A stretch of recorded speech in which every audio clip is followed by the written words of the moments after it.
मैं बोलूं।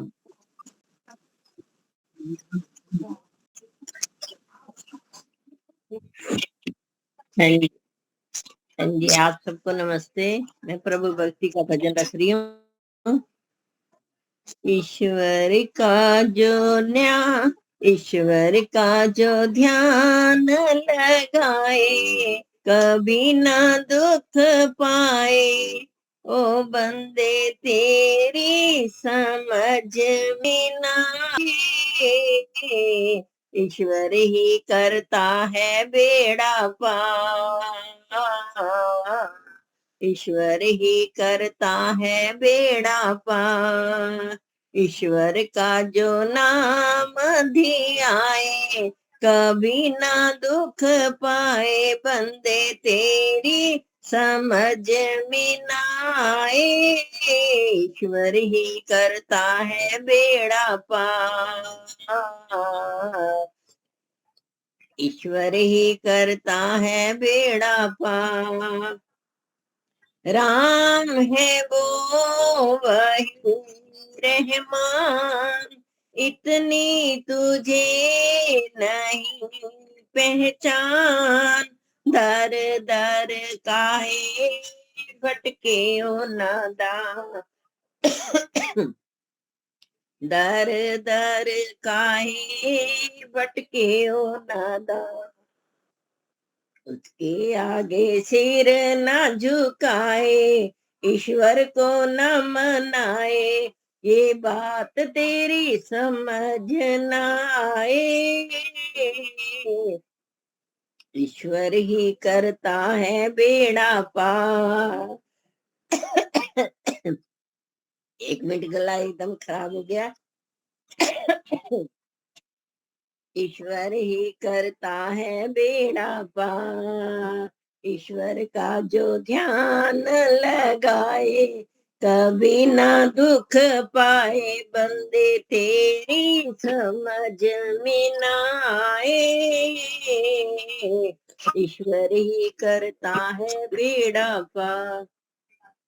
जिसने रचा है सारा संसार, सबसे बड़ा वही करता।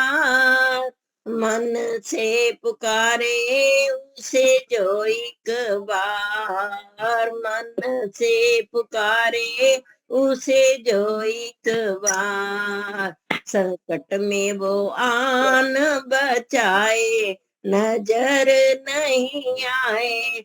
वो बुझते हुए दीप जलाए, ईश्वर ही करता है बेड़ा पार, ईश्वर ही करता है बेड़ा पार। तू ना करे कभी उसे याद, जिसने किया है तुझे आबाद। सुनता है बंदे वो सब की पुकार, सुनता है बंदे वो सब की फरियाद। दुनिया वैरी जब बन जाए, तुझे ये अपनाए, तो भव सागर पर जाए, ईश्वर ही करता है बेड़ा पार, ईश्वर ही करता है बेड़ा पार। ईश्वर का जो ध्यान लगाए, कभी ना दुख पाए। बंदे तेरी समझ में ना आए, ईश्वर ही करता है बेड़ा पार, ईश्वर ही करता है बेड़ा पार। धन्यवाद जी। आज मेरा गला एकदम साथ नहीं दे रहा, पता नहीं क्या हो गया। ठीक ठाक थी मैं। दीपिका जी, दी- दीपिका दीपिका जी, मेरी बेटी आई है, वो एक गाने वाली है भजन, मीठा बिन।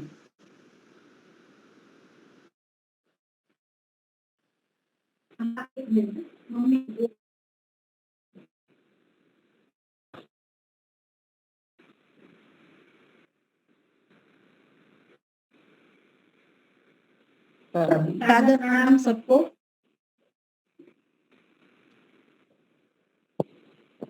साथी कौन बनेगा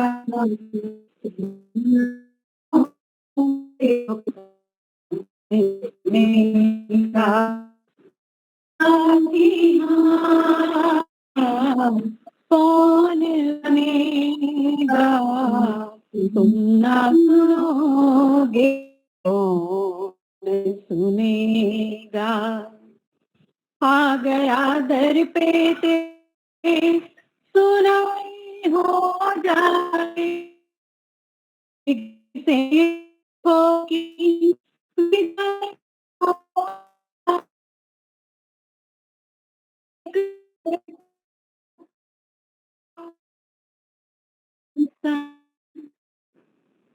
भी आवाज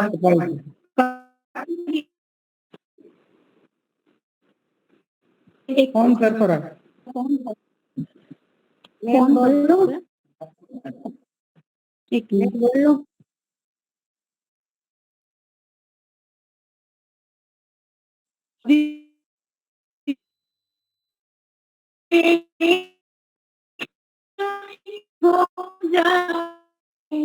हेलो मीता, मम्मी का फोन ले ले, मम्मी का फोन ले ले। हाँ ले लेती हूँ, ठीक है ठीक है। हाँ मम्मी का फोन में बोल।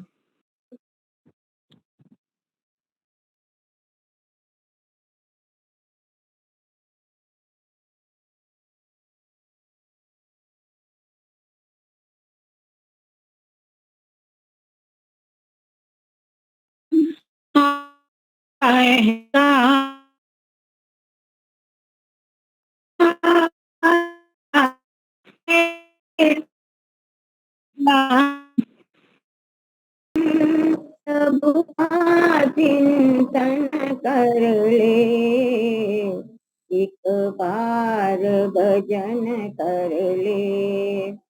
ये मानव का चोला हर बार नहीं मिलता, जो गिर गया डाली से वो फूल नहीं खिलता। मौका है सुनहरी गुलजार चमन कर ले, एक बार भजन कर ले।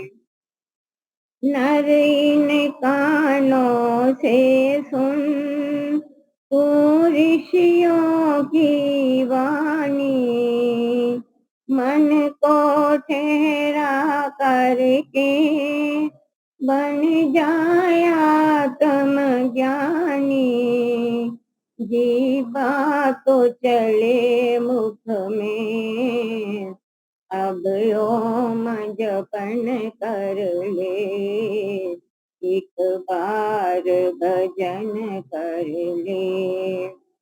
इस मैली चादर में है दाग लगे कितने, पर ज्ञान के साबुन में है जाग भरे इतने। धुल जाएगी सब स्याही, उजला तन मन कर ले, एक बार भजन कर ले। वेदों में गूंज रही मंत्रों की मधुर ध्वनियाँ, बलिदान के युग में तू गूथ नहीं कड़ियाँ। अब तो प्रभु के आगे नीची गर्दन कर ले, एक बार भजन कर ले। मुक्ति का जतन कर ले, एक बार भजन कर ले। धन्यवाद जी समय देने के लिए।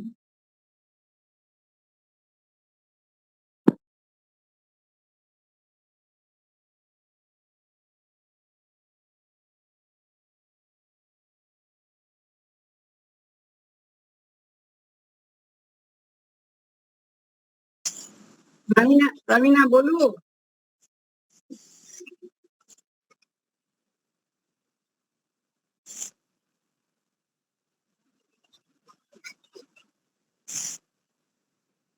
अच्छा जी। सभी को सादर नमस्ते। सभी आएंगे तभी बोलना है ना? हाँ वही बोलिए। अच्छा, कल मिले हम तो पता नहीं था, नहीं तो सुना देते थे।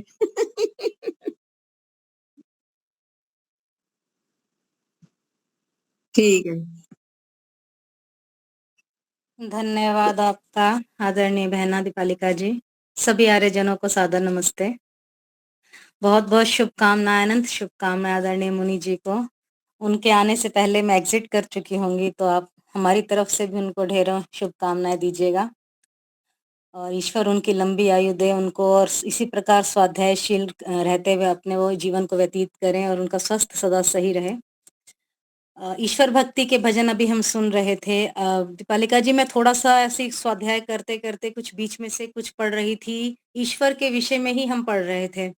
तो धन्य है हम, स्वामी देव दयानंद जी महाराज के विचारों को भी हमें पढ़ने का सौभाग्य प्राप्त होता है और उनके दिखाए रास्ते पर हम सब चलते हैं। तो ऋषि दयानंद जी महाराज की रचित जो लघु पुस्तक, उसका नाम आर्य उद्देश्य रतनमाला, आप सभी ने सुना होगा उसका नाम और सभी ने उसका स्वाध्याय भी किया होगा। तो इस पुस्तक में ऋषि दयानंद ने वेदों और धर्म शास्त्रों का जो अध्ययन किया और उसका अध्ययन करके धर्म आदि का भी उन्होंने अध्ययन करके उसमें से ज्ञात होने वाली प्रमुख मान्यताओं को अपनी सरल भाषा हिंदी में परिभाषित किया। तो उन्होंने बड़ा सुंदर लिखा गुरु के विषय में, गुरु कौन होता है, गुरु के विषय में बड़ा सुंदर उन्होंने लिखा। इस संबंध में लिखा कि जो वीर्य दान से लेकर भोजन आदि तक का पालन करता है, इससे पिता को गुरु कहते हैं। और जो सत्य उपदेश से हृदय के अज्ञान रूपी अंधकार को मिटा देवे, उसको गुरु कहते हैं, आचार्य कहते हैं। आज देश देशांतर में ऐसे सत्य धर्म का उपदेश करने वाले प्रतिपादक, सकल विद्या युक्त, वेदों का उपदेश करने वाले, जो ज्ञान रखने वाले गुरु बहुत कम देखने को मिलते हैं। बहुत कहते हैं असंभव तो नहीं है उनका मिलना, पर कठिन जरूर है। आप देख लीजिए, जगह जगह गुरु बने हुए हैं, कोई किस प्रकार की विद्या दे रहा है, कोई किस प्रकार का उपदेश दे रहा है।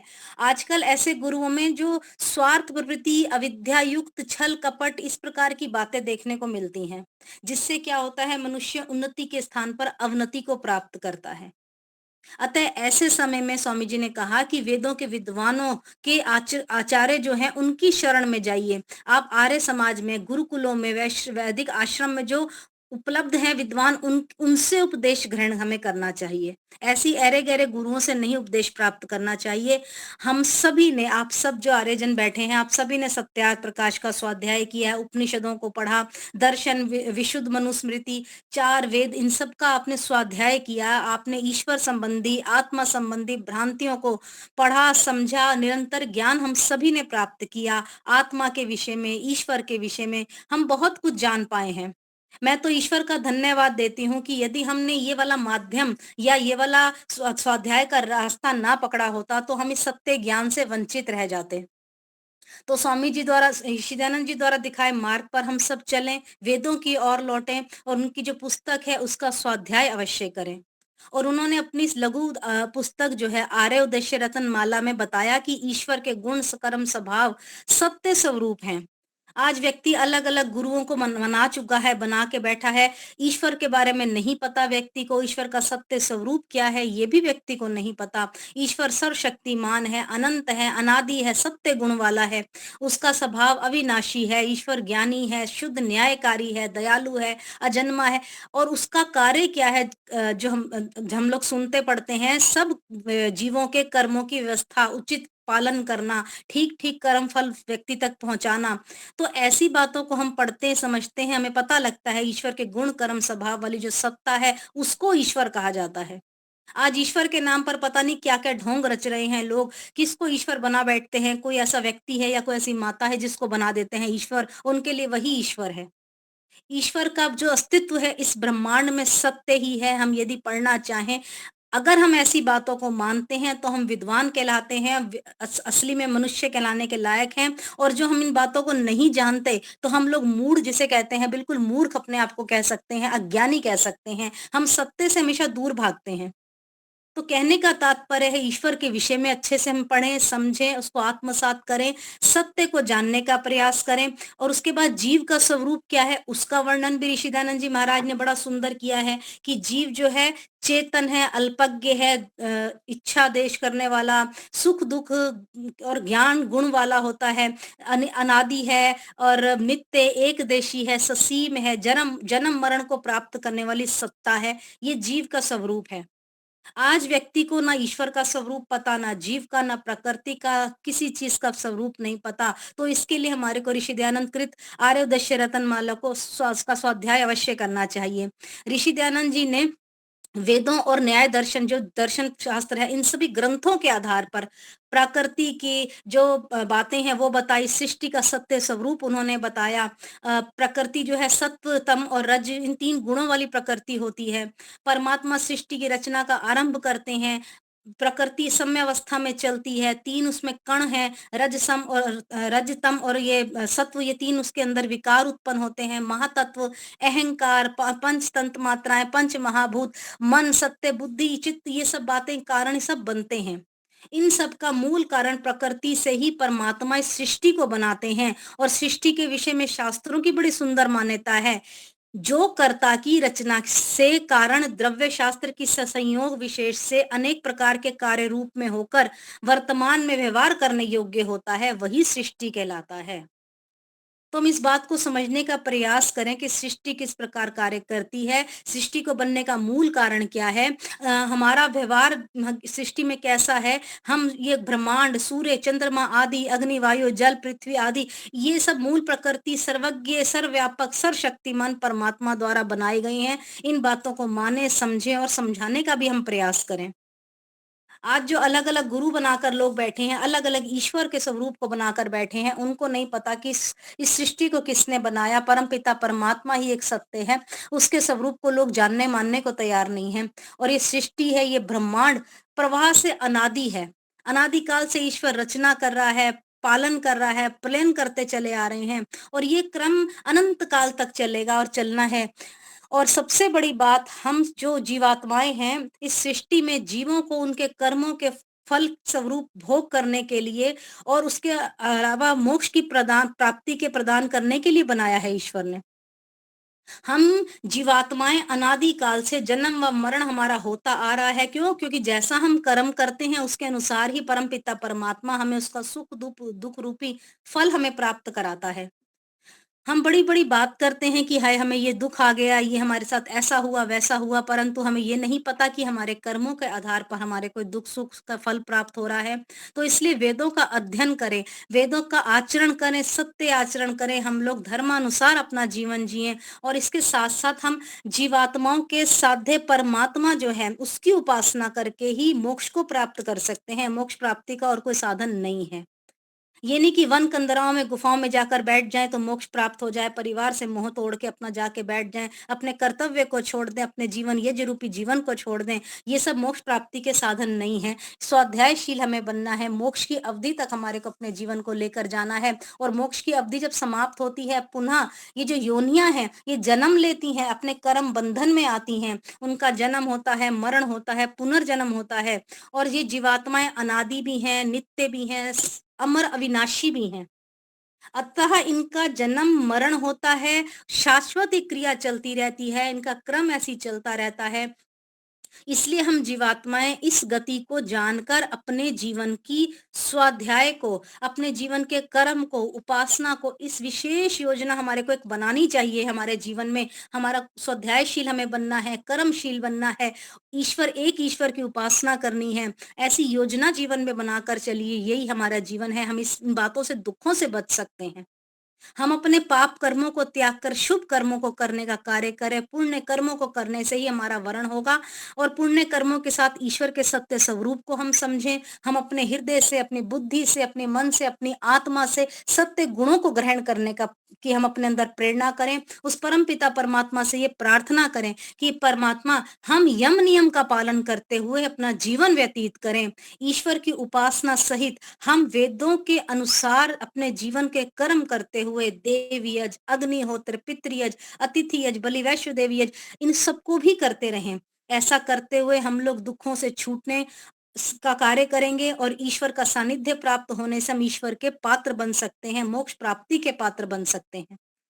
तो ईश्वर को प्राप्त करना, ईश्वर के जब तक गुणों को नहीं हम समझेंगे, अपने जीवन को नहीं सुधारेंगे, अपने गुण कर्म स्वभाव को ईश्वर के गुण कर्म स्वभाव के साथ हम लोग वैसा ही बनाने का जब तक प्रयास नहीं करेंगे, हमें ईश्वर या मोक्ष प्राप्ति नहीं हो सकती। ना ईश्वर का सानिध्य प्राप्त हो सकता है, ना उसकी कृपा प्राप्त हो सकती है। और जीवात्मा जो है, जो वो या मनुष्य जो है, मोक्ष की प्राप्ति जो है ईश्वर की कृपा से ही होती है। व्यक्ति के अंदर विवेक है, बुद्धि है, शुभ कर्म है, उन्हीं का परिणाम मैं तो कहूंगी यही है। आप सब आर्यजन जो बैठे हैं, सब विद्वत जन बैठे हैं, ये आपके सभी के गुण, आपके कर्म अच्छे हैं, आपके अंदर ईश्वर ने अच्छा विवेक दिया है, ज्ञान दिया है, शुभ कर्म आप सभी ने किए हैं। तो आपने जो भी अपने जीवन की योजनाएं बनाई हैं, उन योजनाओं के अनुसार अपने जीवन को सुंदर व्यवस्थित हमें बनाना है, वेदानुकूल हमारे को चलना है, सत्य शास्त्रों को पढ़ना है, उसके सहित ऋषि दयानंद कृत हमारे को वेद सम्मत बातें जो हो गई, सत्यार्थ प्रकाश, ऋग्वेदादि भाष्य भूमिका, संस्कार विधि, ये आपकी आर्य विभिनय, जो और अच्छी अच्छी पुस्तकें हैं, आर्ष ग्रंथ हैं, उन सभी का स्वाध्याय हम सबको मिलकर करना है। क्यों? ईश्वर जो है आत्मा, ईश्वर, आत्मा और प्रकृति, ये तीन नित्य आदि सनातन सत्ताएं हैं। और ये ईश्वर जो है सृष्टि को अनंत काल तक ही बनी रहेंगी और सब जीवात्माओं को उनके पुण्य कर्मों के अनुसार उनका जन्म होगा। हम मरण से, जन्म से नहीं बच सकते, ये बात सत्य है। और इस जीवन में अवश्य ही मरेंगे, उसके बाद हमारा पुनर्जन्म होगा और ये पुनर्जन्म इस जन्म के शुभ अशुभ कर्मों के आधार पर हमें होना है। हम इसमें से किसी बातों से बच नहीं सकते हैं। हम कई बार ऐसे देखते हैं कि व्यक्ति कुत्ता, बिल्ली, घोड़ा और सर्प, सुअर आदि ऐसे योनि में आ जाता है, उनका जन्म हो जाता है। हम नहीं चाहते कि हमारा जन्म ऐसी योनियों में हो, पर हम अपने पर जन्म और पुनर्जन्म में दुखों को प्राप्त ना हो, हम ऐसी प्रार्थना करें। हम अपने कार्यों को सुधारें, अविद्या युक्त बातों को तत्काल हम त्याग दें, अशुभ कार्यों को हम छोड़ दें। इससे हमारी रक्षा हो सकती है, मानवता की रक्षा हो सकती है। तो हम संकल्प लें कि हम सत्यार्थ प्रकाश का स्वाध्याय अवश्य करेंगे। वेदों की ओर लौटने का जो हमारा नारा है जीवन में, उसको हम अवश्य आत्मसात करेंगे। हम शास्त्रों, अलग अलग ग्रंथों से अलग अलग स्वाध्यायशील बनकर अपना भी लाभ कर सकते हैं और हम अविद्या से दूर रह सकते हैं और सत्य स्वरूप को हम समझें। हम ये मूर्ति पूजा आदि में जो लोग प्रवृत्त होते हैं, उनको भी हम इसका लाभ हानि बता सकें। हम पुनर्जन्म में विश्वास कर उसको सुधारने के लिए हमें तत्पर रहना होगा कि हमारा जन्म होना है तो हम अच्छे कर्म करें। इस प्रकार की बातों को हम ध्यान में रखें। इसी में हमारी बुद्धिमत्ता है। अपनी मृत्यु और आगामी पुनर्जन्म और जन्मों पर हम विचार करें। हमारे शुभ कर्म, हम अच्छे कर्म करें, हमें वो पाप कर्म से बचाने में सहायता करेंगे। इससे हमारा सुख होगा, हित होगा, उन्नति होगी और सभी तरफ चारों ओर हमारा जीवन सुंदर और सफल बन जाएगा। ये थोड़े से विचार मेरा मन किया रखने का। हम सब स्वाध्याय करते हैं परंतु ईश्वर के सत्य स्वरूप को नहीं समझ रहे, आत्मा, जीवात्मा, प्रकृति के स्वरूप को नहीं समझ रहे। पता सबको है, परंतु उसके लिए हमें स्वाध्यायशील बनना है और स्वाध्याय करने के बाद मनन चिंतन करते हुए अपने जीवन को सार्थक बनाना है कि हमारे को ईश्वर ने जो मानव का चोला दिया है, हमें मतलब ऐसा जीवन बनाना है कि हम शुभ कर्मों की ओर जाएं, अविद्या को त्याग दें। ये बातें रोज हम सुनते हैं सत्संग के माध्यम से, स्वाध्याय के माध्यम से, कक्षाओं के माध्यम से, परंतु हम इस चीज को अपना नहीं रहे, अपने जीवन में उतारना नहीं चाह रहे, केवल सुन के छोड़ देते हैं। तो यही प्रार्थना हम ईश्वर से करें कि ईश्वर हमारा जो मानव चोला तूने दिया है सर्वथा सुखी हो, सफल हो और परोपकारमयी बने, ये हमारी प्रार्थना है ईश्वर से। तो आइए 2 पंक्तियां ईश्वर को समर्पित भजन के माध्यम से रखना चाहूंगी, उसके बाद हम आदरणीय लीला माता जी के विचारों को भी सुनेंगे। मानव चोला रतनन मोला, शुभ कर्मों से पाया, तुझे क्या हो गया है, तुझे क्या हो गया है। मानव चोला रतनन मोला, शुभ कर्मों से पाया, तुझे क्या हो गया है, तुझे क्या हो गया है। जितने हैं जीवधारी दुनिया में, सब पर तेरा राज है। बुद्धि का धनी है मानव, इसलिए सर पे तेरे ताज है। पर अज्ञानी कोड़ी बदले, तूने इसे गंवाया, तुझे क्या हो गया है, तुझे क्या हो गया है। मानव चोला रतनन मोला, शुभ कर्मों से पाया, तुझे क्या हो गया है, तुझे क्या हो गया है। करने को भलाई जग में भेजा था ईश्वर ने, याद कर। करने को भलाई जग में भेजा था ईश्वर ने, याद कर। विषयों में फंस कर के ना जीवन को यूं तू बर्बाद कर। धन दौलत ना साथ निभाए, क्यों वृथा भरमाए, तुझे क्या हो गया है, तुझे क्या हो गया है। मानव चोला रतनन मोला, शुभ कर्मों से पाया, तुझे क्या हो गया है, तुझे क्या हो गया है, तुझे क्या हो गया है, तुझे क्या हो गया है। बहुत बहुत धन्यवाद आदरणीय बहन आपका।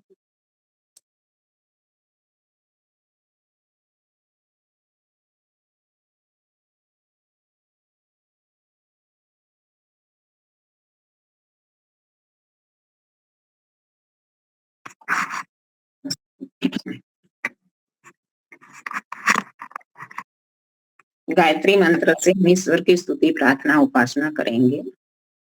ओम भूर्भुवः स्वः तत्सवितुर्वरेण्यं भर्गो देवस्य धीमहि धियो यो न प्रचोदयात्। सबका रक्षक, जगत के सब जीवों का आधार, जो प्राणों से भी प्रिय और स्वयंभू है, जिसके संसर्ग से संसार के सभी प्राणी सभी क्लेशों और दुखों से मुक्त हो जाते हैं, जो नानाविध जगत में सर्वत्र व्यापक होकर सबका पालन और पोषण करता है, सकल जगत का उत्पादक, सब ऐश्वर्यों का दाता, जिसकी प्राप्ति में सभी की सब आशाएं एवं अभिलाषाओं की पूर्ति है, उस पवित्र परमात्मा के पवित्र तेज को हम अपने हृदय में धारण करते हैं। वो परमात्मा हमारी बुद्धियों को निकृष्ट मार्ग से निवृत्त करके उत्कृष्ट मार्ग की ओर प्रेरित करे। समादरणीय संचालिका बेन दीपालिका जी, धर्म प्रेमी सज्जनों, वंदनीय मातृशक्ति। अभी अभी श्रुति बेन ने गुरु के विषय में कुछ बातें बताई और गुरु पूर्णिमा महोत्सव भी अभी गया है, तो थोड़ी चर्चा मैं भी गुरु के विषय में रखना चाहती हूँ। सामान्य भाषा में हम गुरु किसको कहेंगे? गुरु कहेंगे जो ज्ञान में बड़ा है, विद्या में बड़ा है, आचरण में सदाचार में बड़ा है, वो गुरु। और गुरु आध्यात्मिक क्षेत्र हो या भौतिक क्षेत्र, कोई भी क्षेत्र हो, हमें गुरु की, मार्गदर्शक की, पथ प्रदर्शक की आवश्यकता पड़ती है। क्योंकि जब एक छोटा बच्चा जन्मता है तो हमारा के मनुष्य का स्वाभाविक ज्ञान बहुत कम है, हम नियमित से ज्ञान प्राप्त करते हैं।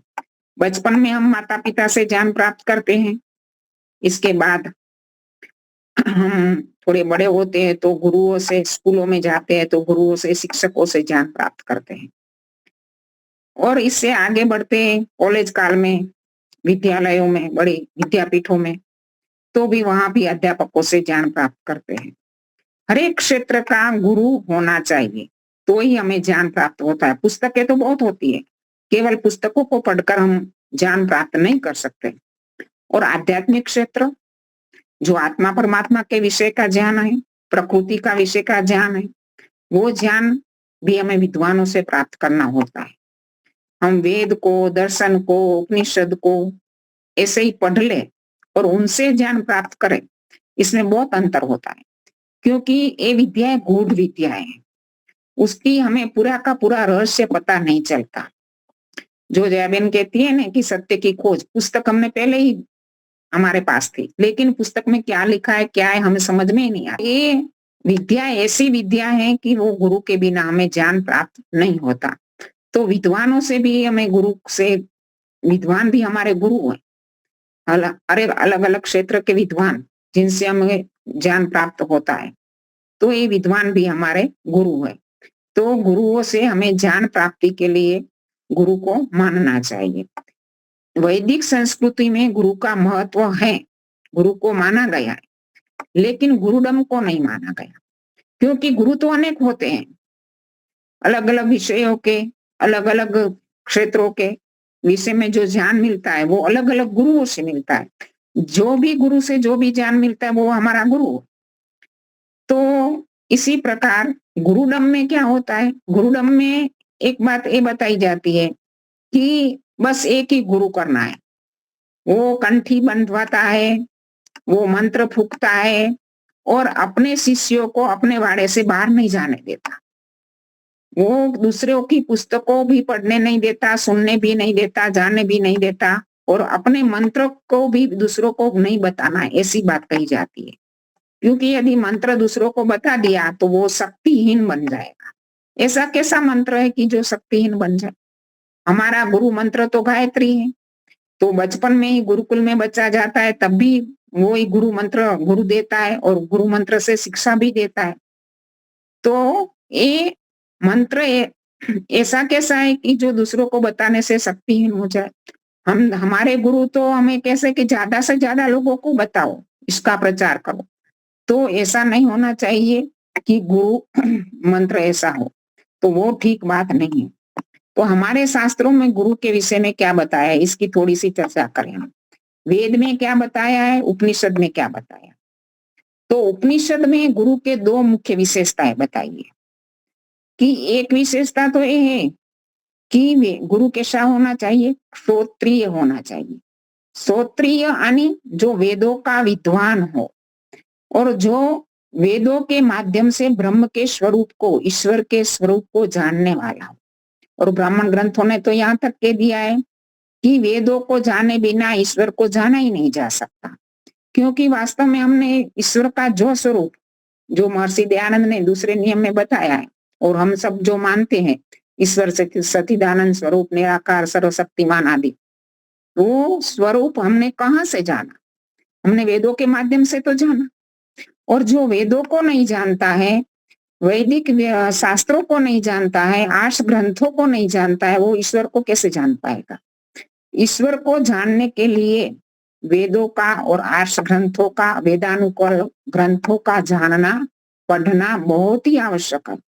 और आज अवैदिक ग्रंथों, जो बीच के काल में जो पुराण आदि है कि जो बनाए गए, इसके माध्यम से ईश्वर की ऐसी कपोल कल्पित मान्यताएं समाज में आ गई कि जो मानव की तरह आकृति वाला है, मानव की तरह जन्म मरण में आने वाला है, सुख दुख भोगने वाला है, उसको ईश्वर माना गया। तो ये ईश्वर को अलग रीति से, गलत रीति से बताया गया। वास्तव में वो ईश्वर नहीं है और ईश्वर के गुण भी ऐसे नहीं है। तो एक कृत्रिम और कल्पित ईश्वर, क्या हम कोई भी वस्तु हो, मान लो कि लकड़ी का घोड़ा हो, तो लकड़ी का घोड़ा क्या खिलौना जैसा लकड़ी का घोड़ा हमें गंतव्य स्थान पर जाना हो तो पहुंचा सकता है? एक मान लो कि लोहे की भैंस हो, तो लोहे की भैंस क्या दूध दे सकती है? इसी प्रकार पत्थर का बनाया हुआ गुरु और शिष्य तो का ऐसा गुरु हमें उपदेश दे सकता है? इन चीजों से बनाया हुआ ईश्वर क्या ईश्वर का लाभ दे सकता है? एक कपोल कल्पित कृत्रिम वस्तुएं वास्तव में ईश्वर नहीं हो सकती और ईश्वर का लाभ भी नहीं दे सकती। इसलिए इन अनार्ष ग्रंथों के प्रचलन से समाज के अंदर बहुत सारी भ्रांतियां फैल गई ईश्वर के विषय में। और इसके कारण क्या हुआ, क्योंकि अलग अलग संप्रदाय वाले गुरु बन गए, ईश्वर के स्थान पर गुरुओं की पूजा होने लगी, और साथ साथ उन गुरुओं ने वाड़ा बना दिए, अपना एक पथ बना दिया और इससे बाहर नहीं जाने। तो अलग अलग जाति को एक हिंदू जाति अलग अलग विभाजन बन गया उनका। विभाजन होता रहा, ज्ञातियों में बट गई, पेटा ज्ञातियों में बट गई, विभाजन। इसलिए हमारा संगठन भी टूट गया। मूल मान्यताओं को न मानने से, सच्ची बातों को, वैदिक सिद्धांतों को न मानने से हिंदू समाज का पतन हुआ। पतन का एक मुख्य कारण है। और महर्षि दयानंद का जो कहना है कि दूसरी बात उपनिषद में जो बताई है वो भी महर्षि दयानंद ने भी कही है कि गुरु का दूसरा लक्षण क्या है। दूसरा लक्षण है वो ब्रह्मनिष्ठ होना चाहिए। गुरु के लिए जहां वो परमात्मा का यथार्थ ज्ञान है, उनके पास वेदों का पढ़ा हुआ है, उपनिषद पढ़ा है, तो लेकिन यदि वो ईश्वर का पूर्ण विश्वासी योगी भक्त होना भी जरूरी है। बिना ईश्वर भक्ति सरलता, नम्रता, उदारता नहीं आ सकती। और इसके अभाव में उसके अंदर जो मनुष्य के स्वाभाविक जो दोष है, काम, क्रोध, लोभ, मोह आदि ईर्षा से वो ग्रस्त हो जाता है। क्योंकि बताया गया कि यदि हमें विषयों से होने वाले दोषों से बचना है तो ईश्वर की उपासना ही सर्वोत्तम साधन है। और ईश्वर को सही रूप में जानकर उसकी उपासना करना, ईश्वर का ज्ञान होना एक बात है और उस ज्ञान के अनुसार ईश्वर को मानना दूसरी बात है। उसकी उपासना, ध्यान करना एकदम तन्मय होकर के योगी की भांति तन्मयता से ईश्वर की उपासना जो करने वाला और ईश्वर का ध्यान रखने वाला, वैदिक शास्त्रों को मानने वाला, वेदों को मानने वाला ही सच्चा गुरु हो सकता है। ये बताया उपनिषद है। और महर्षि दयानंद का कहना है कि शिष्य जो गुरु को मानता है उसके जीवन में भी गुरु उन शिष्य को अच्छा शिष्य कैसे बना सकता है, जब वो ब्रह्मनिष्ठ और ज्ञानी हो तब। क्योंकि स्वयं का जीवन इतना ऊंचा उठा हुआ तो ही वो अपने शिष्य को इस प्रकार का बना सकता है। और दूसरी गुरु की विशेषता है कि शिष्य का अज्ञान अंधकार मिटाने वाला हो। क्योंकि गुरु और जो आचार्य होता है उसका लाभ यही है कि उसके अंदर जो भी अज्ञान भरा है वो दूर करने वाला हो। क्योंकि शिष्य जो बालक है आचार्य गुरु में जाता है आचार्य के पास, तो भी वो कैसा मिट्टी का, कच्चा मिट्टी का घड़ा जैसा है।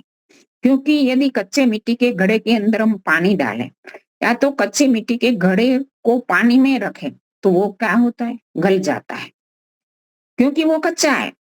इसी प्रकार जो शिष्य है समाज के अंदर अच्छा संग भी मिलता है और कुसंग भी मिलता है। कुसंग के प्रभाव से वो कुसंग में पड़ सकता है क्योंकि वो कच्चा है। लेकिन यदि गुरु उनके अज्ञान को, उनके अंदर भरे जो कुसंस्कार है उनको दूर करके एक पक्का बना देता है। कैसे कि वेद की अग्नि में, ज्ञान की अग्नि में तपाकर वो जो उस घड़े को इतना पक्का बना देता है कुम्हार कि जब इस घड़े के अंदर हम पानी डालते हैं तो पानी शीतल ही नहीं बनता लेकिन स्वादिष्ट भी बन जाता है। तो इसी प्रकार गुरु शिष्य के अंदर इस प्रकार का ज्ञान, आचरण में उतरने वाला ज्ञान डालता है, इस प्रकार का बना देता है शिष्य को कि उसके अंदर तो दुर्गुण, दुर्व्यसन तो दूर हो ही जाते हैं, लेकिन उसके संसर्ग में आने वाले व्यक्ति को भी सुमधुर सुस्वादों की तरह सज्जन बना देता है। ये है गुरु की विशेषता। ये उपनिषद के माध्यम से मैंने बताई। अभी वेद का एक मंत्र उद्भुत करती हूँ और वेद में क्या बताया है गुरु के लिए। गुरु वेद में बताया है आचार्यो मृत्यु वर्ण सोम औषधय पयः जीभूता आसतस्त वानई सत्य स्वराभूतम। यह अथर्ववेद का मंत्र है। इस मंत्र में गुरु की 5 विशेषताएं बताइए कि आचार्य कैसा होना चाहिए। वो मृत्यु, आचार्य को क्या उपमा दी गई है, मृत्यु की, वरुण की, औषधि की, सोम तथा पय की। तो मृत्यु क्या, मृत्यु की उपमा क्यों देगी आचार्य गुरु को? क्योंकि हम कहते हैं ना कि गुरु से दूसरा जन्म होता है। एक जन्म माता पिता से होता है। माता पिता शरीर को जन्म देते हैं, माता पिता जो जन्म देते हैं वो सामान्य माना गया है, लेकिन गुरु से जो जन्म होता है, जो इसके बाद जो मानव है, मनुष्य क्या बनता है, द्विज बनता है। गुरु विद्या से जन्म देता है। गुरु एक पिता है और वेद विद्या एक माता है। ये वेद विद्या से जन्म देता है, इसलिए उसकी उत्तमता बताई गई है कि द्विज जो बनता है वो श्रेष्ठ जन्म है, उत्तम जन्म है। और ये दूसरा जन्म, कोई भी मनुष्य का या कोई भी प्राणी का जो जन्म होता है दूसरा, दो जन्म के बीच में क्या होता है? मृत्यु होता है। दो जन्म के बीच में मृत्यु आती है, तो आचार्य को मृत्यु कहा गया है, क्योंकि दो जन्म के बीच में मृत्यु आती है। और मृत्यु शब्द का जो व्याकरण की दृष्टि से देखे तो मुच्यु आने मोचने धातु से बनती है मृत्यु शब्द। तो उसको अर्थ क्या होता है कि छुड़ाने वाला। वह मृत्यु हमें कैसे, किससे छुड़ाती है? धन धान से छुड़ाती है, शरीर से छुड़ाती है, रिश्ते नाते से छुड़ाती है, इस संसार से छुड़ाती है। इसी प्रकार गुरु हमें किससे छुड़ाता है? गुरु भी हमें जो एक तो अपने परिवार से छुड़ाता है, बच्चा जब गुरुकुल में जाता है तो परिवार से छूटता है। और दूसरा, जो अपने जीवन में अगले अगले जीवन का, अगले जन्मों जन्मांतर का जो संस्कार साथ में लाया, साथ साथ माता पिता जो दुर्गुण दुर्व्यसन दूर नहीं कर सके, वो सारे दुर्गुण दुर्व्यसन को गुरु छुड़वाता है। गुरु के पास गुरुकुल की यही विशेषता होती है, क्योंकि गुरुकुल का वातावरण ही इस प्रकार का होता है। एक नियम में रहना होता है और एक सात्विक वातावरण होता है, सात्विक भोजन होता है, प्रातः ब्रह्म मुहूर्त में उठना होता है, ईश्वर की उपासना नियमित रूप से करनी होती है, यज्ञ आदि कर्म करने होते हैं। और इसी प्रकार के हमारे वेदादि शास्त्रों का पठन पाठन करना भी होता है। तो इन सारे वातावरण में रहने के बाद बालक के अंदर से जो कुसंस्कार है वो निर्वीर्य होता जाता है, कमजोर हो जाते हैं और अच्छे संस्कार बलशाली बनकर पनपते हैं। तो गुरु इन्हें दुर्व्यसनों से छुड़ाता है। और जैसे कोई बीज होता है ना, हम डिब्बी में रख देते एक, और तो वो लंबे समय तक रख देते तो डालने के भूमि में डालते तो भी वो उगते नहीं है, पनपते नहीं है। तो इसी प्रकार लंबे समय के बाद गुरुकुल की शिक्षा ग्रहण करने के बाद जब बाहर जाता है नहीं, तब उनके वो संस्कार निर्वीर्य बन जाते हैं। और ऐसे वातावरण में जाने के बाद भी वो उसको बाहर का वातावरण रुचिकर नहीं लगता। आजकल हम भी देखते हैं कि गुरुकुलों में जो इतना लंबे समय तक रहकर कोई भी शिष्य या शिष्या जब वापिस जाते हैं तो उनको घर पर अच्छा नहीं लगता, घर का वातावरण अच्छा नहीं लगता। उसको जो वातावरण जो इस प्रकार के संग में रह के आए कि वो संग ही उसको अच्छा लगता है। तो ये कितनी बड़ी बात है कि गुरु का कितना बड़ा काम है। तो आगे एक बताएगी विशेषता वरुण। गुरु क्या होता है? वरुण होता है। तो वरुण किसको कहते हैं? श्रेष्ठ वरणीय व्यक्ति को वरुण कहा गया है। उसी का वर्ण करता है जिसको सर्वदा जो बच्चा होता है ना, कभी ना कभी उसका वर्ण करेगा कि जो अपने सामने एक आदर्श रूप में किसी को मानेगा। घर में होता है तो माता पिता को आदर्श मानता है, थोड़ा बड़ा होता है तो अपने सीनियर को आदर्श मानता है, स्कूलों में जाता है अपने टीचर को भी आदर्श मानता है, और गुरुकुल में बच्चा जाता है तो गुरु को आदर्श मानता है। और ऐसे भी हम समाज के अंदर, लौकिक समाज भी जो गुरु बनता है ना, उनके शिष्य उनके पास जाते हैं तो गुरु को आदर्श मानेंगे, गुरु को आदर्श मानेंगे। गुरु का जीवन कैसा है वो देखेंगे, क्योंकि बच्चे के सामने उसका जीवन है कि प्रातःकाल ब्रह्म मुहूर्त में गुरु उठता है, ईश्वर उपासना यज्ञ आदि कर्म करता है, उसका आचरण सदाचार है, ये वेदों में बताए गए विधि और निषेध आदि कार्यों को ठीक प्रकार से पालन करता है। तो इनके सामने जो ज्ञान उसको मिला, जो शिक्षा उसको प्राप्त हुई शास्त्रों के माध्यम से, उसका प्रारूप व्यक्ति के रूप में गुरु के देखता है, तो वो उसके लिए वरुण बन जाता है, एक आदर्श बन जाता है। और एक आदर्श की छवि उसके मन में जीवन भर रहती है। कहते हैं ना कि स्वामी श्रद्धानंद जब महर्षि दयानंद को पहली बार सुना तो लगा तो बहुत अच्छा, उनसे बहुत प्रभावित हुए, लेकिन मन में एक शंका हुई, क्या एक व्यक्ति इतना कहता है, वो उनका जीवन कैसा है, चलो मैं देखूं तो सही। तो दूसरे दिन वो उसको देखने के लिए ब्रह्म मुहूर्त में उठकर वहां पीछा करा लेकिन उनको पहुंच नहीं पाए। तो दूसरे दिन वो जहां आगे से वो छिप कर बैठ गए और देखा तो एक पीपल के झाड़ नीचे जाकर एकदम समाधि अवस्था में, कि उनका जीवन भी ऐसा है। तो वो कहते हैं ना कि जीवन में जही कहीं भी मेरे गिरावट आई, जही कहीं भी मुझे पतन का समय आया, तो मेरे सामने गुरु दयानंद की दिव्य मूर्ति आदर्श रूप में प्रस्तुत हो जाती थी कि तुझे मुझे अभी भी तुझको मुझ पर विश्वास नहीं।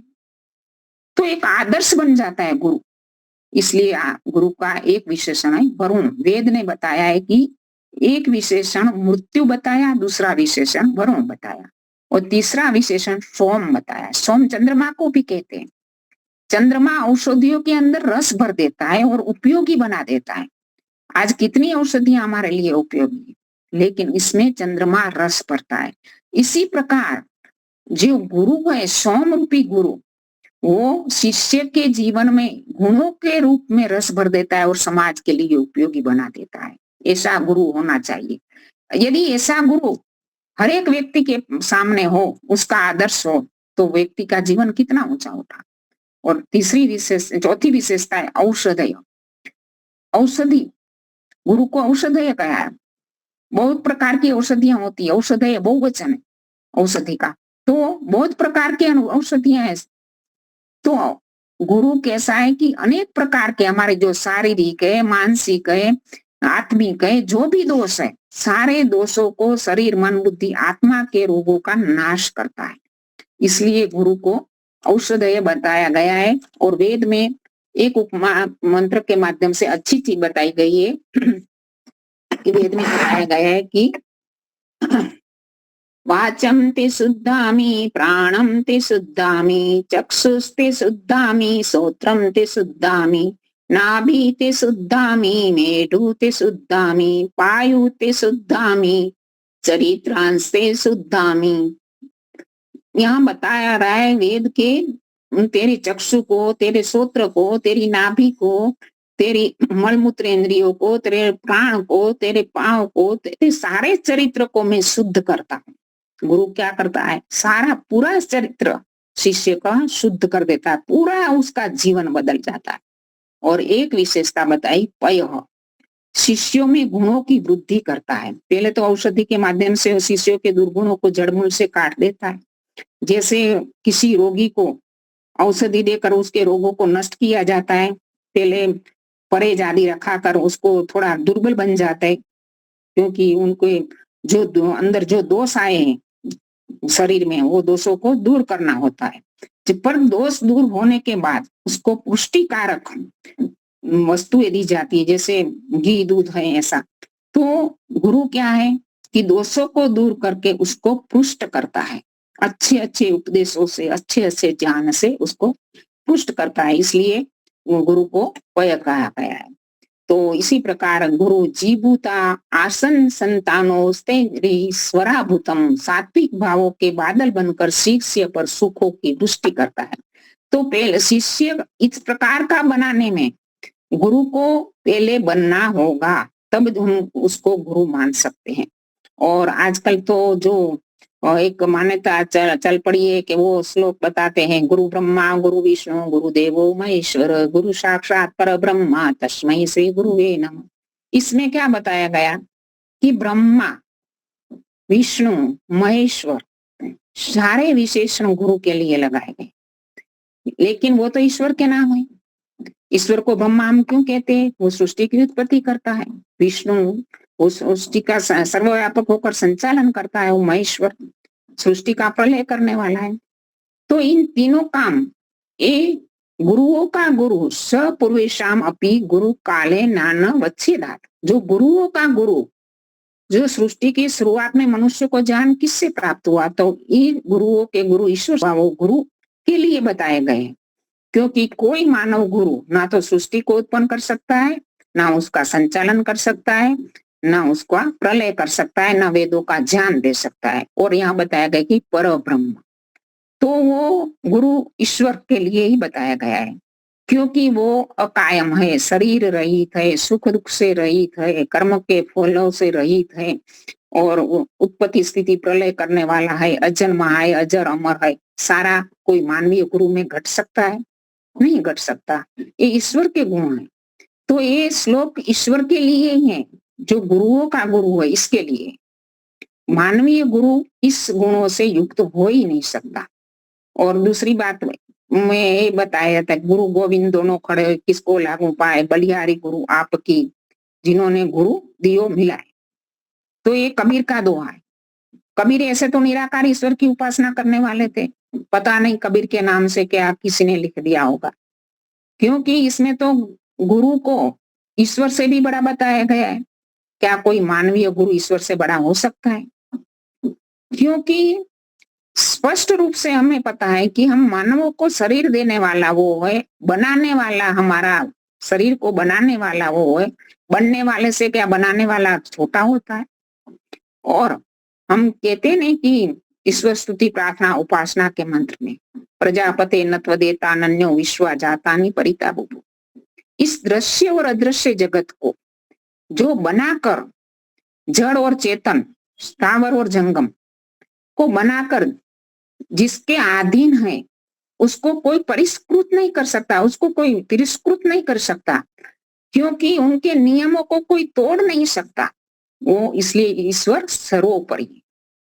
तो इस सर्वोपरि ईश्वर को हम कैसे गुरु से छोटा मान सकते हैं? और यहाँ पर ये भी बताया जाता है कि गुरुडम के अंदर कि गुरु तो बड़ा है, क्योंकि भगवान ने तो हम मनुष्यों के ऊपर 5 चोर लगा दिए, काम क्रोध लोभ मोह आदि, और भगवान गुरु ने तो दया करके मनुष्य को इससे छुड़वाया है। इसलिए गुरु भगवान ईश्वर से बड़ा है। और दूसरा ये बताते हैं कि 84 लाख योनियों में भगवान ने हमको डाल दिया, गुरु ने ही इसमें से छुड़वाया। तो ये सारी बातें कपोल कल्पित है, कोई तथ्य नहीं है। और दूसरी ये भी बताया जाता है कि गुरु भगवान का रूप है, जैसा भी हो उसको मानना चाहिए। ऐसा बता रहे हैं कि जैसे कामी हो तो कृष्ण का रूप बता रहे हैं। तो कृष्ण गोपियों के संग करने वाले थे, उनके वस्त्रों का हरण करने वाले थे, उनके साथ रासलीला रचाने वाले थे। तो कृष्ण भी कामी थे, तो गुरु कामी हो तो इसमें दोष क्या है? समृद्ध को ना दोष गुसाई। तो ऐसी ऐसी बातें बताते हैं। और मोही हो तो रामचंद्र जी का रूप है, क्योंकि रामचंद्र जी भी सीता के वियोग में, और लक्ष्मण जब मूर्छा आ गई थी तो एकदम से की कर्तव्य मूढ़ होकर वृक्षों को, वनस्पतियों को, फूलों को, पशुओं को पूछते थे कि सीता कहाँ है, लक्ष्मण। तो इस प्रकार से वो मोह में पड़ गए थे सीता के और लक्ष्मण के। तो और क्रोधी हो तो नरसी की तरह, जैसे नरसी प्रकट होकर के हिरण्यकश्यप का वध करता है। और लोभी हो तो परशुराम की तरह, क्योंकि परशुराम ने 3 बार क्षत्रिय वंश का नष्ट कर दिया और मानते थे कि मेरे से बड़ा कोई नहीं है। तो ये अहंकार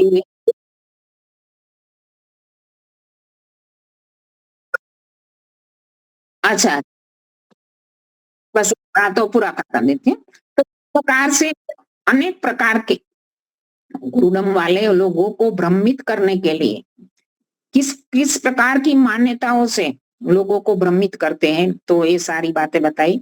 तो हमें तो वेद शास्त्रों के आधार पर, आर्ष ग्रंथों के आधार पर ही गुरु को मानना है। और वो सत्य की कसौटी पर हम कसते हैं तो वही सत्य खरा उतरता है, वही लाभदायी होता है। और मुनि जी का जन्मदिन है, तो मुनि जी के लिए जन्मदिन की बहुत बहुत शुभकामनाएं। इसी प्रकार से अपने जीवन में स्वाध्याय से विद्या रूपी धन को एकत्र करते रहे और आगे बढ़ते रहे। हम सबको सेवा अलंकृत करते रहे। ओम शांति।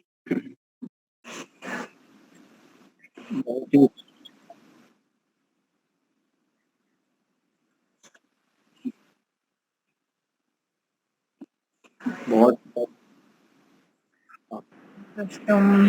बढ़िया। आज एडवांस में मना रहा हूँ, कारण यही है कि एक शिविर कल से मौन हो यहाँ हमारे लाखोड़ा में स्वामी वेदपति जी, जो योग दर्शन का प्रथम पाद है, उनका प्रैक्टिकल रूप में करवाने वाले हैं। तो 16 पसंद किए हैं। तो यहाँ से भी कोई स्थानिक होना चाहिए। स्थानिक के लिए छुट्टी रखी तो मैं ही एक हूँ व्यक्ति जो थोड़ा स्वस्थ हूँ, और तो मेरी भी इच्छा तो थी, लेकिन मैंने कहा कि मुझे तो भाई अभी ये उम्र में तो कुछ याद नहीं रहेगा, व्यास भाष्य ये सब, आप उसकी चिंता मत करो, आप आ जाओ। तो कल से मेरा ये मोबाइल मौन हो जाएगा, मैं भी मौन हो जाऊंगा, दुनियादारी से हट जाऊंगा। एक रूम दिया जाएगा, उसमें साधना और उसके क्रम अनुसार करूंगा। तो कल मेरी है, तो यहाँ तो हम कल सुबह में यज्ञ करेंगे आदि वो, और तो मैं नहीं मिलूंगा कल यहाँ ऑनलाइन में 1 सप्ताह के लिए, लेकिन अपनी कक्षा योगेश्वरी माता जी है, दीपालिका जी है, दोनों मिलकर चलाएंगे, लगभग सब निश्चित है। तो आप लोग आते हैं और हमारी आयु बढ़ती है, हमारा उत्साह बढ़ता है। आप भजन गाते हैं, कोई नहीं होता तो मैं भी तैयार करके गाता हूँ, तो मेरा भी कुछ ना कुछ बढ़ता रहता है। तो आप लोग आते हैं, अच्छा लगता है। और मुनि जी बहुत बहुत बधाई आपको जन्मदिन की। हाँ जी, हाँ जी, बिल्कुल, बस जब मनाओ तब जन्मदिन है। मुनि जी, मैं 2 शब्दों में एक गीत गा लूं आपके लिए। जी जी, जरूर जरूर जरूर। आज आपका जन्म दिवस, हम गीत खुशी के गाए, हम गीत खुशी के गाए। माता पिता भाई बहन के आंखों के तुम तारे, आंखों के तुम तारे। जुग जुग जीवो फलो फूलो, फिर जग में नाम कमावो, फिर जग में नाम कमावो। आज आपका जन्म दिवस, हम गीत खुशी के गाए, हम गीत खुशी के गाए, हम गीत खुशी के गाए। धन्यवाद। बहुत बहुत आप सभी का धन्यवाद। आप आते रहिए, जुड़ते रहिए, और विद्वान विद्वान आने के लिए तो तैयार है हमारे पास, श्रोता और आए और बढ़ाते रहेंगे। जी जी जी, बोलिए प्रवीणा जी। सभी को सादर नमस्ते। महेंद्र मुनि जी, बहुत बहुत धन्यवाद आपको। जन्म दिवस की शुभकामना। उसका मैं छोटा सा गा रही हूँ। हाँ जी। जन्मदिन आज फिर आया, बधाई हो, खुशी का रंग है छाया, बधाई हो। हवन से है सुगंधित, हो गया वातावरण सारा। जो कल हमने आपके घर का वातावरण मनाया, ऋचाएं वेद की बोली गई, गुंजा गगन सारा, यह दीन ईश्वर ने दिखलाया, बधाई हो। कहीं बैठे पड़ोसी है, कहीं बैठे है संबंधी, कहीं पर कहे उठते, कहीं उठती है सुगंधी, सभी ने प्रेम से गाया, बधाई हो। आपकी तंदुरुस्ती बहुत अच्छी रहे और हमें ऐसा लाभ देते रहे। बहुत बहुत धन्यवाद आपका। आप सभी का बहुत बहुत धन्यवाद। आप आते रहिए और हमारे आश्रम में भी आइए और हम सबको आगे बढ़ाते रहिए। आप लोगों का आशीर्वाद है, आप लोगों की शुभकामनाएं और परमात्मा की बड़ी कृपा है। हम स्वस्थ है, दौड़ते हैं और अच्छा काम करने से एनर्जी बहुत मिलती है, उत्साह भी मिलता है, आयु भी बढ़ती है। और इतने व्यस्त रहते हैं, तो ऐसे तो हम इतने ऑफिस में, हम सरकारी कर्मचारी इतने भी व्यस्त नहीं रहते थे, तो अच्छा लगता है। सुबह में 4 बजे से हम घंटी के नाच के काम करते हैं, जितना हो सके उतना। अभी सत्या प्रकाश हमने मुनि जी एक मिनट, सत्य की खोज बुक हमको चाहिए, तो कैसे मिलेगी? हाँ, तो हमारे ऑफिस में आप लाखोरा में आप अपना पता दे दीजिए, आपके वहाँ पहुँच जाएगी। आपका पता दे दीजिए, मुझे ये चाहिए पढ़ने के लिए, तो आपको फ्री ऑफ दी जाएगी। ठीक। हाँ, वहाँ ठीक सीधा है। ऑफिस में करिए, कारण कि मेरा मोबाइल अभी जमा हो जाएगा 8 बजे रात को, इसलिए। तो बहुत बहुत धन्यवाद। तो बस अच्छा काम करते रहे तो बड़ी एनर्जी मिलती है, बड़ा उत्साह मिलता है, पुण्य भी मिलता है और वास्तव में उस स्वर्ग में ऐसा लगता है।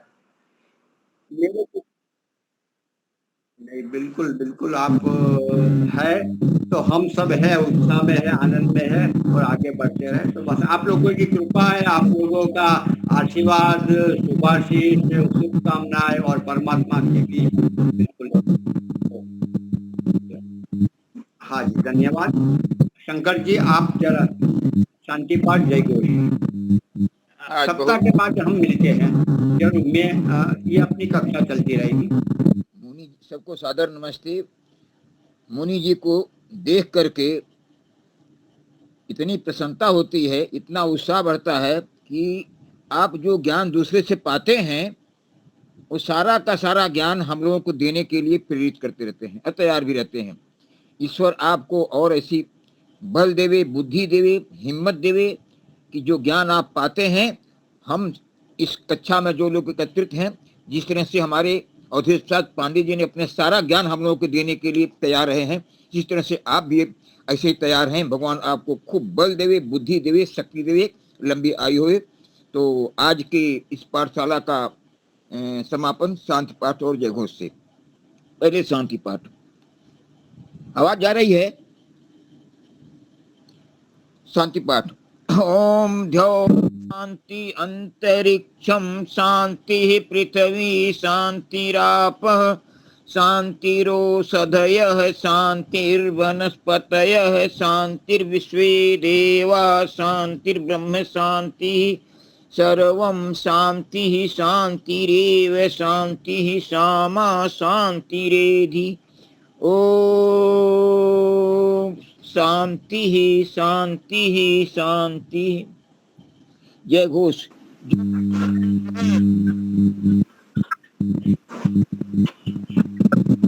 कर्म की जय।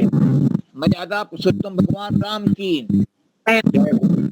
योगराज भगवान कृष्ण की जय हो, सूर्य गुरु विरजानंद की जय हो, युग प्रवर्तक महर्षि दयानंद सरस्वती की जय हो, स्वामी श्रद्धानंद की जय हो, भारत माता की जय हो, गौ माता की, जय हो, देश के अमर शहीदों की जय हो, वेद की ज्योति चलती रहे, ओम का झंडा ऊंचा आर समाज अमर प्रकाश अमर रहे, घर हो, घर घर पहुंचावे सत्य प्रकाश, सत्य का प्रकाश सब जगह फैले। सत्य पढ़ो ध्वनि।